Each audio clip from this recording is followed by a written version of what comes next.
Что если самые важные открытия в истории намеренно скрыты от нас? Один артефакт разрушал бы всю официальную хронологию человечества, и музей просто потерял его в запасниках. Другая находка доказывала существование цивилизации на 10 тысяч лет старше египетской. Ученые объявили ее фальшивкой без единой экспертизы. И это только верхушка айсберга. Музеи мира хранят миллионы предметов, которые никогда не попадут в выставочный зал. По официальной статистике, в крупнейших музеях планеты в открытом доступе находится не более 10% от общего числа экспонатов. Остальные 90% в закрытых хранилищах. Среди них артефакты, которые официальная наука до сих пор не может объяснить. Черепа с аномальными пропорциями, металлические предметы из слоев земли возрастом в миллион лет, рукописи, прямо противоречащие принятой версии истории. Все это существует, задокументировано и намеренно убрано с глаз долой. Сегодня вы узнаете о 9 самых неудобных открытиях, которые музеи мира отвергли, спрятали или уничтожили.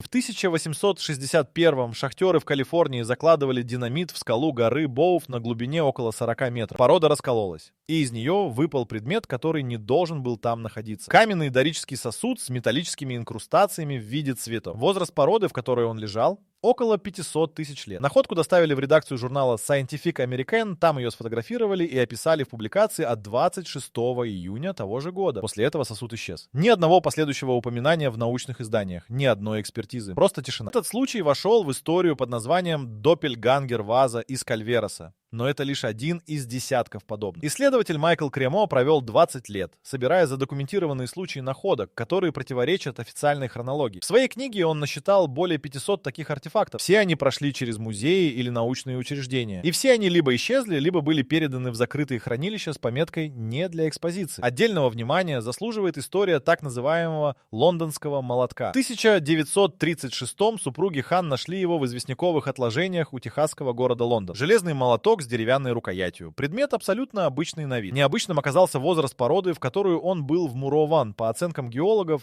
от 140 до 500 миллионов лет. Когда молоток передали на исследование, анализ металла показал состав железа с концентрацией хлора, которую невозможно воспроизвести в условиях современного производства. Молоток хранится в частном музее в Техасе. Ни один государственный научный институт официально его не признал и не исследовал. Смитсоновский институт в Вашингтоне — крупнейший музейный комплекс в мире с коллекцией более 150 миллионов предметов. В 2014-м американский суд обязал институт раскрыть часть внутренней переписки. В письмах 900-х годов сотрудники обсуждали, что делать с находками гигантских человеческих скелетов, которые массово поступали из раскопок по всей территории Северной Америки. Речь шла о скелетах людей ростом от 2,5 до 3,5 метров. В одном из писем 912-го прямо говорилось: эти находки не должны попасть в открытый доступ, пока наука не выработает объяснение. Объяснение так и не появилось. Скелеты тоже. В 1897-м шахтеры в штате Иллинойс подняли с глубины около 100 метров золотую цепь длиной 25 сантиметров. Порода вокруг нее формировалась не менее 300 тысяч лет назад. Находку доставили в редакцию местной газеты, сфотографировали, описали.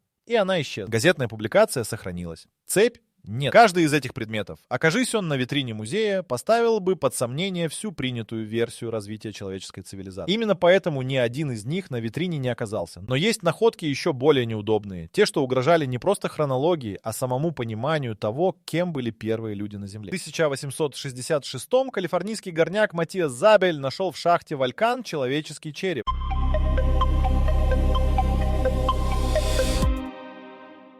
Ничего необычного, если не считать того, что череп лежал в слое золотоносного гравия на глубине около 30 метров, а возраст этого слоя составлял не менее 9 миллионов лет. Находку передали геологу Джозайе Уитни, который занимал должность главного геолога штата Калифорния. Уитни провел полноценное исследование, опросил шахтеров, изучил геологический контекст и опубликовал официальный доклад. Вывод был однозначным. Череп, подлинный, возраст породы подтвержден. После публикации доклада карьера Уитни была фактически уничтожена. Ведущий антрополог Гарварда Фредерик Путнем публично назвал находку фальшивкой, без проведения какой-либо экспертизы. Череп исчез из научного оборота. Сам Уитни до конца жизни настаивал на подлинности находки. Этот случай не единственный. В 1921-м британский палеонтолог Чарльз Доусон передал в Лондонский музей естественной истории фрагменты черепа, найденные в графстве Суссекс. Находку назвали пилдаунским человеком и объявили недостающим звеном эволюции. 40 лет этот череп был центральным экспонатом музея и основой университетских учебников. В 1953-м анализ показал: череп был сфабрикован.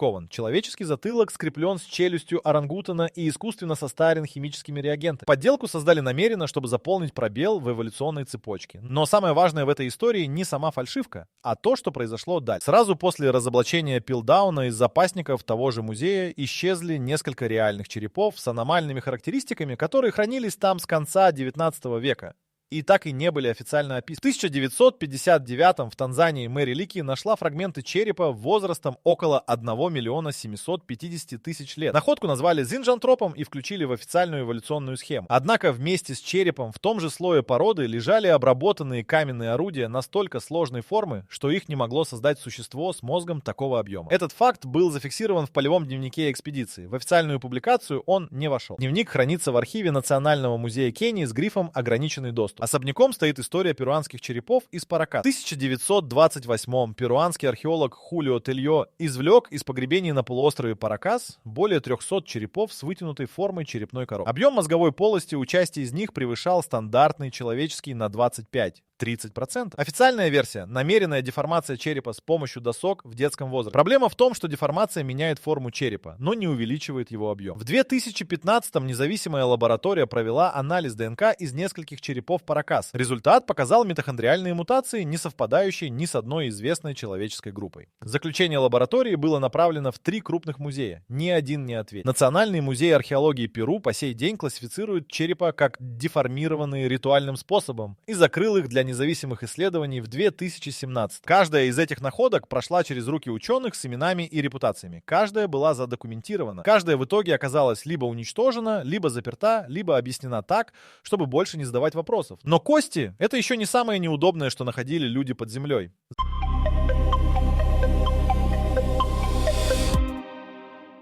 В 1961-м 3 коллекционеров из Калифорнии разрезали обычный, на первый взгляд, геод — минеральное образование с кристаллами внутри, найденный в горах Кор. Внутри оказался не кристалл. Внутри находился цилиндрический металлический стержень, окруженный фарфоровой оболочкой, медными кольцами и магнитным сердечником. Независимые эксперты сравнили конструкцию со свечой зажигания автомобиля середины 20 века. Возраст геода по кальциевым отложениям на поверхности не менее 500 тысяч лет. Находку назвали косовским артефактом и передали на изучение. 3 музея отказались принять ее на экспертизу. Калифорнийский университет не ответил на письменный запрос. Артефакт до сих пор хранится у частного владельца, потому что ни одно государственное учреждение официально не взялось его исследовать. Еще более показательна история угольной шахты в штате Иллинойс. В 1891-м работница по имени Уилли Эверт извлекла из угольного пласта золотую фигурку женщины высотой около 8 сантиметров с четко выраженными чертами лица и следами обработки. Возраст угольного пласта от 260 до 320 миллионов лет. Фигурку описала местная газета Morning Star в номере от 12 января того же года. После этого публикации прекратились. Фигурка была передана в бюро этнологии Смитсоновского института. Официального ответа о результатах исследования не последовало. Запрос о местонахождении артефакта, направленный в институт в 2002-м, получил ответ.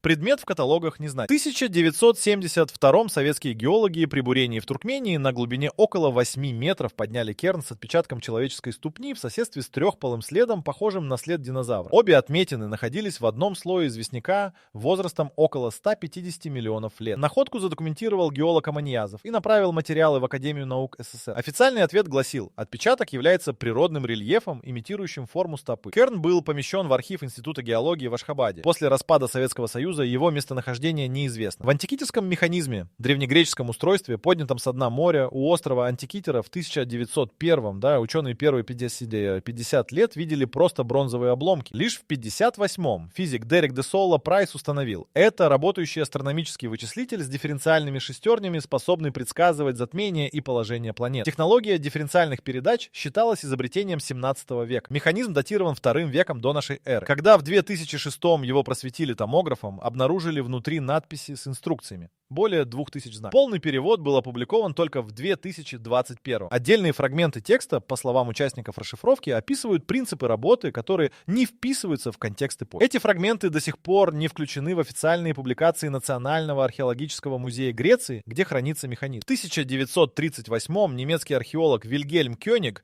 работая в Багдадском музее, обнаружил в запасниках глиняный сосуд с медным цилиндром и железным стержнем внутри. Возраст сосуда около 2000 лет. Кёниг первым предположил. Это электрическая батарея. В 1942-м американский инженер Уиллард Грей воспроизвел конструкцию, залил внутрь виноградный сок и получил напряжение в 1,5 вольт. Батарея работала. Официальная наука по сей день классифицирует багдадскую батарею как сосуд для хранения свитка. Альтернативные версии в экспозиции Иракского музея не упоминают. Каждая из этих находок объединена одним. В момент обнаружения она проходила через официальные каналы. Музеи, академии, университет. И в каждом случае система реагировала одинаково. Молчание, переклассификация или исчезновение. Но предметы — это одно. Куда сложнее спрятать целые строения. В 1513-м турецкий адмирал Пири Рейс нанес на пергамент карту мира.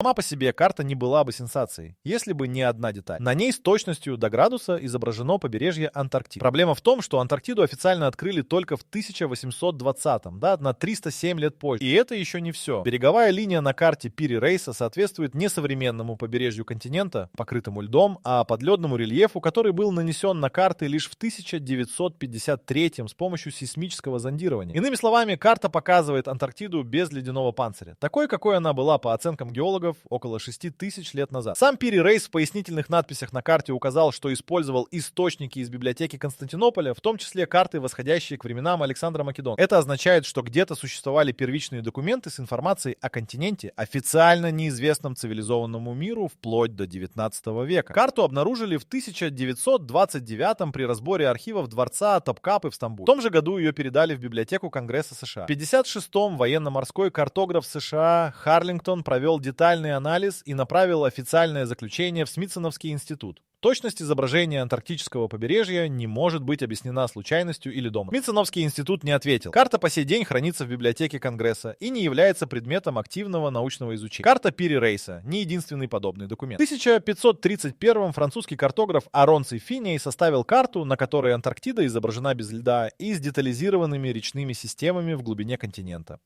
Реки на карте Финея совпадают с подледными долинами, обнаруженными советскими и американскими геофизиками в ходе экспедиций 50-х, 60-х годов 20 века. В 1559-м другой картограф, Меркатор, опубликовал карту, также содержащую детали антарктического рельефа, которые не могли быть известны европейцам того времени. Все три карты хранятся в крупных архивах. Ни одна не стала предметом официального научного расследования с целью установить источник информации. В 1966-м советский географ Михаил Бейлис опубликовал сравнительный анализ карт Пири Рейса и Финея с данными советских антарктических экспедиций. Совпадения в его работе были систематизированы и подкреплены координатными расчетами. Статья вышла в академическом журнале и была немедленно раскритикована без предметного разбора аргументов. Бейлис не получил грантов на продолжение исследования. Его работа не была переведена на английский язык и практически неизвестна за пределами советской географической литературы. Параллельно с картами существует еще один документ, способный изменить понимание древней истории. В 1929-м в том же дворце Топкапы была найдена карта, известная как карта Хаджи Ахмеда. На ней изображен сухопутный мост между Азией и Северной Америкой через территорию современного Берингового пролива. Этот мост,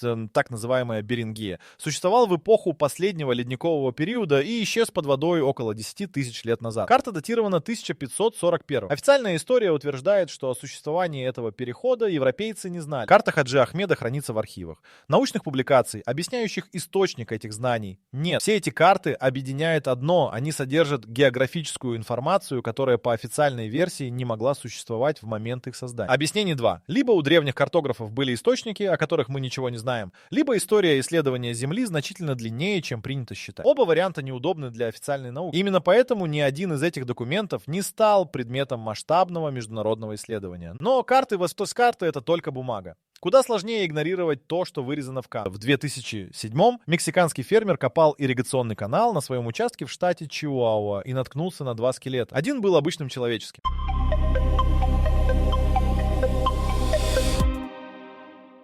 Второй имел череп объемом вдвое больше стандартного, весил вдвое меньше при сопоставимых размерах и состоял из кости с плотностью и твердостью, которую эксперты сравнили с зубной эмалью. Этот череп получил название «Звездный ребенок». Канадский исследователь Ллойд Пай занимался его изучением 14 лет. Анализ ДНК, проведенный в 1999 в Университете Британской Колумбии, подтвердил человеческую митохондриальную ДНК по материнской линии. Но ядерная ДНК отцовской линии расшифровки не поддалась. Лаборатория зафиксировала последовательности, не совпадающие ни с одним известным земным организмом. В 2003-м повторный анализ в независимой лаборатории дал тот же результат. Пай направил материалы в 12 университетов и 3 музея естественной истории. Ни одно учреждение не согласилось провести официальное исследование. Британский музей естественной истории ответил письмом из одного предложения. Данный образец не представляет научного интереса. Череп звездного ребенка аномалия по множеству параметров одновременно. Глазницы мелкие и направлены вперед, а не в стороны. Носовые кости полностью отсутствуют. Объем мозговой полости 1600 кубических сантиметров против стандартных 1400. При этом кость черепа толщиной около 4 мм, вдвое тоньше человеческой нормы, выдерживала нагрузку, которую не выдерживает стандартная человеческая кость вдвое большей толщины. Ни одна из известных патологий — гидроцефалия, прогерия, синдром Крузона — не объясняет совокупность этих характеристик. Пай умер в 2013, не получив официального признания ни от одного научного института. После его смерти череп перешел к другим исследованиям. В 2017-м группа генетиков из Мексики подала заявку на проведение полного геномного анализа с использованием технологий секвенирования нового поколения. Национальный институт антропологии и истории Мексики отказал в доступе к образцу, сославшись на то, что череп является частным объектом, не имеющим официального археологического статуса. Но звездный ребенок не единственный череп с необъяснимыми характеристиками, который столкнулся с институциональным отказом. В 1975-м в Эквадоре, в провинции Лоха, рабочие при строительстве дороги вскрыли захоронение с 3 скелетами. Один из них принадлежал существу ростом не более 80 сантиметров с непропорционально крупным черепом и глазницами овальной формы, вытянутыми по горизонтали. Местный врач Карлос Ромеро сфотографировал находку и направил материалы в Центральный университет Эквадора. Университет переслал запрос в Смитсоновский институт. Ответ пришел через 8 месяцев. Описанные характеристики соответствуют патологической деформации. Скелет был передан в муниципальный архив провинции Лоха. В 1993-м архив был затоплен в результате наводнения. Скелет утрачен. В 1984-м в Китае, в провинции Юньнань, геологи обнаружили в пещере Баяньхара-Ула захоронение с более чем 700 скелетами. Часть скелетов принадлежала существам ростом около 120 сантиметров с черепами, объем которых превышал стандартный человеческий на 30% при значительно меньшем размере тела. Вместе со скелетами лежали каменные диски с концентрическими бороздками, в которых впоследствии были обнаружены микроскопические иероглифы. Китайская академия наук засекретила результаты первичного исследования. Часть дисков была передана в музей Баньпо в Сиане. В экспозицию они не попали. Местонахождение большинства скелетов официально не установлено. Каждый из этих случаев демонстрирует одну и ту же схему. Находка документируется на местном уровне, передается в официальное учреждение, и там след обрывается. Ни опровержение, ни подтверждение. Просто тишина. Но молчание музеев особенно красноречиво, когда речь идет о находках, способных переписать не отдельную страницу истории, а всю книгу целиком. В 1936-м египетский археолог Абдул-Манейм Абу-Бакр вскрыл в Дендерском храме замурованный подвальный зал.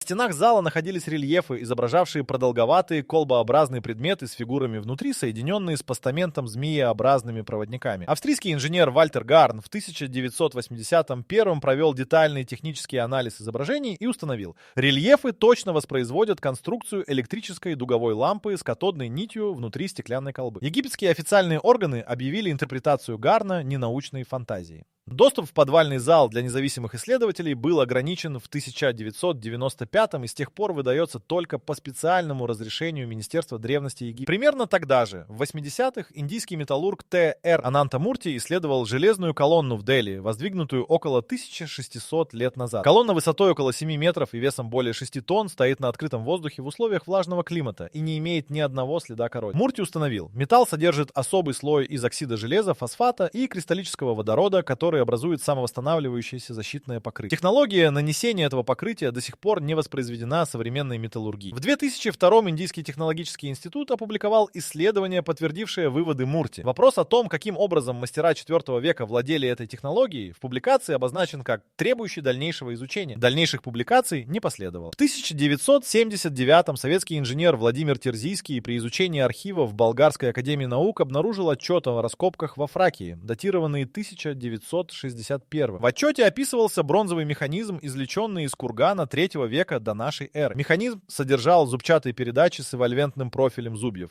геометрией, которая была математически описана и применена в машиностроении только в 18 веке. Отчет был засекречен сразу после составления. Терзийский сделал копию и вывез ее в Западную Германию. Сам механизм находится в запасниках Национального исторического музея Болгарии. В экспозицию он не включен. Официального научного описания этого предмета в открытом доступе не существует. В 1999 при реконструкции дороги в турецком городе Газиантеп строители вскрыли слой грунта с остатками конструкции, которую местный археолог Мехмед Оссайд идентифицировал как фрагменты бетонного фундамента. Анализ материала показал, состав идентичен геополимерному бетону с добавлением наноструктурированных алюмосиликат. Возраст фундамента около 12 тысяч лет. Геополимерный бетон был синтезирован в лаборатории французским химиком Жозефом Давидовичем в 1981 и считается изобретением 20 века. Турецкое министерство культуры классифицировало находку как природное геологическое образование и прекратило раскоп. Оссайд опубликовал результаты анализа в турецком академическом журнале. Статья не была процитирована ни одним зарубежным изданием. В 93-м при прокладке тоннеля метро в Иерусалиме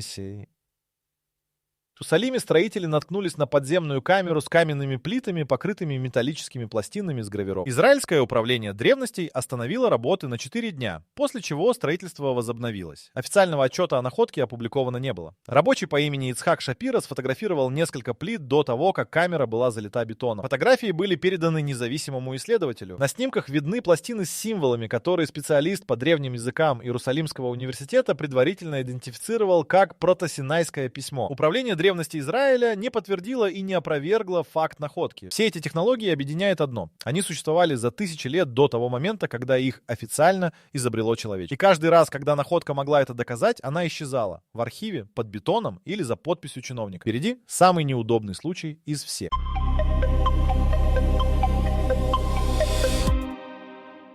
В 1958 геолог Вирджинского университета Клайд Уильям Пескер опубликовал статью с описанием человеческих следов в пермском песчанике возрастом около 250 миллионов лет. Следы были обнаружены в штате Невада. Размер отпечатка соответствовал 42-му размеру обуви. Пескер приложил фотографии, координаты места и результаты геологической экспертизы. Через 3 недели после публикации журнал отозвал статью. Официальная причина – методологические нарушения при описании образца. Сам Пескер до конца жизни утверждал, что никаких нарушений не было и что давление на редакцию поступило от 2 членов редакционного совета, аффилированных с Американским музеем естественной истории. Это не единичный случай давления на ученых через редакционные механизмы. В 1996-м палеонтолог Шеридан Боулс из Калифорнийского университета направила в журнал Nature статью с описанием костей мегафауны, найденных в Аризоне вместе с явными следами обработки каменными орудиями. Возраст костей около 130 тысяч лет. По официальной хронологии люди появились в Северной Америке не ранее 15 тысяч лет назад.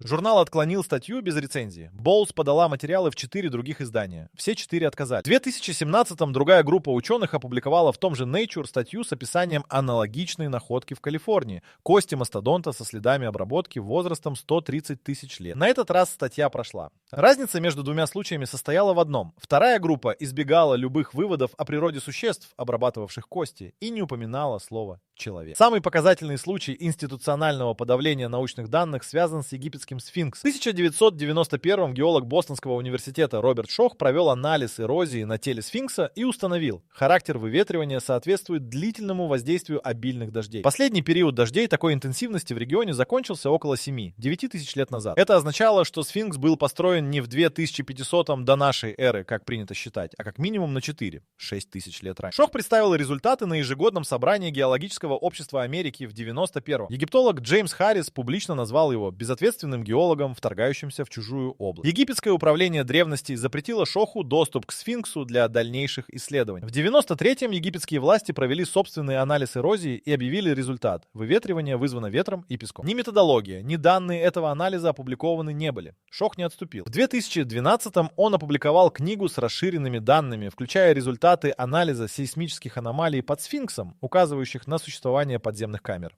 Египетское управление древностей провело собственное сейсмическое зондирование в 96-м и подтвердило наличие полостей. После этого все работы в этом направлении были остановлены. Флоридский исследователь Джозеф Скох подал официальный запрос на проведение бурения в 98-м. Египетские власти ответили отказом, не объяснив причин. В 2004-м биохимик Мэри Швейцер извлекла из бедренной кости тираннозавра мягкие ткани, эластичные сосуды и структуры, напоминающие клетки крови. По всем биохимическим законам органика не может сохраняться более миллиона лет, тем более в открытой породе. Возраст кости 68 миллионов лет. Швейцер опубликовала результаты в журнале Science в 2005-м. Реакция научного сообщества была немедленной. Ведущие палеонтологи потребовали отзыва статьи. Журнал устоял. Но когда Швейцер в 2008-м опубликовала данные о том, что в тканях обнаружен коллаген с последовательностями, близкими к коллагену современных птиц и людей, финансирование ее лаборатории было сокращено в 4 раза. Грантовый комитет Национального научного фонда США письменно указал, что ее исследовательский профиль требует переориентации. Швейцер продолжает работу на частные средства. Каждый из этих ученых следовал стандартной научной процедуре: находка, анализ, публикация. И каждый столкнулся не с научной критикой, а с институциональным давлением, отзывом статей, запретом доступа, прекращением финансирования. Наука движется вперед только тогда, когда факты сильнее репутации. Но есть одна находка, которая оказалась настолько неудобной, что система отреагировала на нее быстрее, чем на любую другую. В 2018-м группа независимых исследователей подала в Смитсоновский институт официальный запрос на основании закона о свободе информации.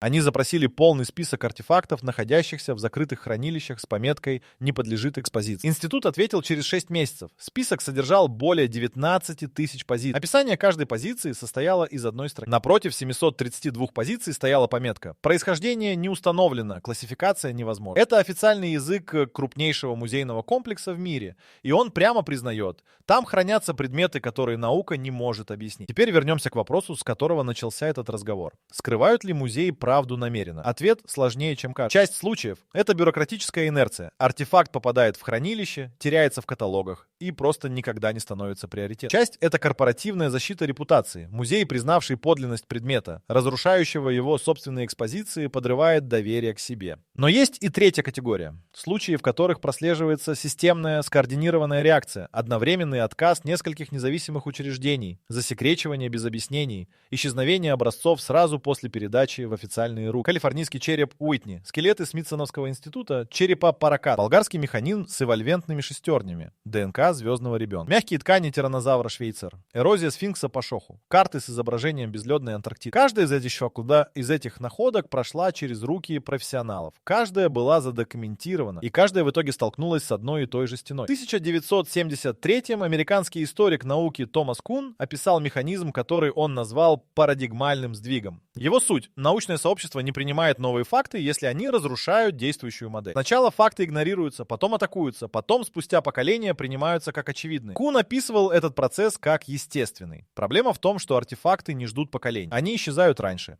Единственная находка в этом списке, которая прошла полный цикл от отрицания до признания — антикитерский механизм. 50 лет его считали бронзовым мусором. Потом признали вычислитель. Потом обнаружили внутри текст с инструкциями. Теперь его называют первым компьютером в истории. Но даже сейчас часть текста внутри него не опубликована. Даже признанная находка хранит засекреченный фрагмент. Это и есть ответ на главный вопрос. Не все музеи лгут, не все ученые участвуют в заговоре. Но система устроена так, что неудобная находка с высокой вероятностью не доживет до публикации. Не потому, что кто-то отдал приказ, а потому, что каждый участник цепочки, смотритель хранилища, редактор журнала, председатель грантового комитета, инстинктивно защищает ту картину мира, в которой он получил образование, построил карьеру и заработал репутацию. 19 тысяч предметов в закрытых хранилищах Смитсоновского института. 732 из них необъяснимы по собственному признанию института. Это не конспирология. Это официальный ответ на официальный запрос. И последний факт, который стоит запомнить: среди этих 732 позиций есть одна с пометкой, которая отличается от остальных. Вместо стандартной фразы «классификация невозможна» там написано иначе. Там написано «доступ ограничен по решению совета». Чего совета в документе не указано.